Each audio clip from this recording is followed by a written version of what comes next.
matin. L'édito politique sur Europe 1 avec Le Figaro. Bonjour Alexis Brézet. Bonjour Dimitri, bonjour à tous. Alors donc François Bayrou relaxé après 7 années de procédure. Alexis, vous diriez que pour François Bayrou peut enfin sonner lors du grand retour en politique. Vous savez Dimitri, je crois que pour François Bayrou, l'heure qui sonne est d'abord celle d'un immense soulagement. Quand il parle de 7 ans de cauchemar, il parle évidemment de 7 années pendant lesquelles il a été tenu à l'écart de toute responsabilité ministérielle, mais il parle surtout d'une épreuve personnelle dont il est persuadé qu'elle a coûté la vie à celle qu'il appelait sa sœur d'armes, Marielle de Sarnez, emportée il y a 3 ans par une fulgurante maladie. Et tout cela pourquoi ? Parce qu'on lui reprochait, à lui, Bayrou, comme on le reproche aussi à Marine Le Pen et à Jean-Luc Mélenchon, d'avoir fait travailler pour son parti des collaborateurs issus du parti, choisis par le parti pour assister des parlementaires désignés par le parti, mais coupables d'avoir travaillé toujours pour le parti, non pas à Bruxelles, mais, rendez-vous compte du crime, à Paris. Quelle affaire! Alors qu'à la fin des fins, même s'ils sont juridiquement employés par le Parlement européen, ces assistants sont payés par la contribution des États, c'est-à-dire par nos impôts. Enfin bref. Alors que le parquet avait présenté François Bayrou comme le décideur principal d'un système frauduleux, qu'il avait requis contre lui amende, mais aussi prison et une éligibilité avec sursis, le tribunal a finalement établi qu'il n'y avait ni système, ni enrichissement personnel et aucune preuve qu'il était informé de ses abus. 7 ans après, même si demeure la possibilité théorique d'un appel du parquet, la justice reconnaît qu'elle s'est fourvoyée.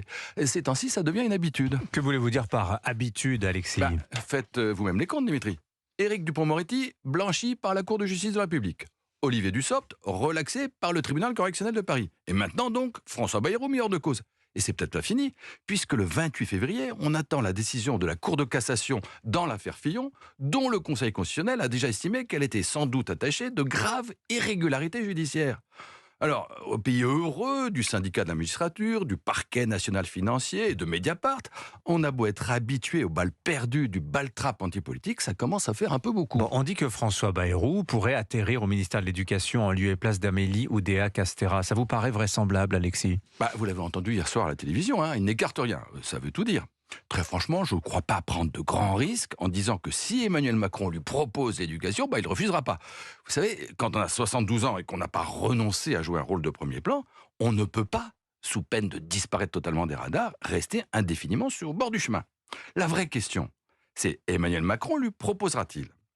D'un côté, nommer Bayrou, c'est sortir par le haut du problème Oudéa-Castéra en donnant à son exfiltration les apparences d'un choix politique de rééquilibrage du gouvernement. De l'autre côté, c'est installé au cœur du dispositif un homme d'expérience, certes. François Bayrou a déjà été ministre de l'Éducation, il connaît la musique, mais enfin, davantage habitué à donner des leçons qu'à recevoir des ordres, et qui n'a pas été submergé d'enthousiasme après la nomination de Gabriel Attal. Pas simple. Vous connaissez, Dimitri, le mot du président américain Lyndon Johnson, alors qu'on lui demandait ce qu'il comptait faire d'un partenaire encombrant ? Non, je vous écoute. Alors, il avait répondu: je préfère lui faire une place dans la tente et qu'il pisse à l'extérieur, plutôt que de le laisser dehors et qu'il pisse dedans. Je vous laisse méditer ce puissant aphorisme. L'édito politique sur Europe 1. Merci Alexis Brézet.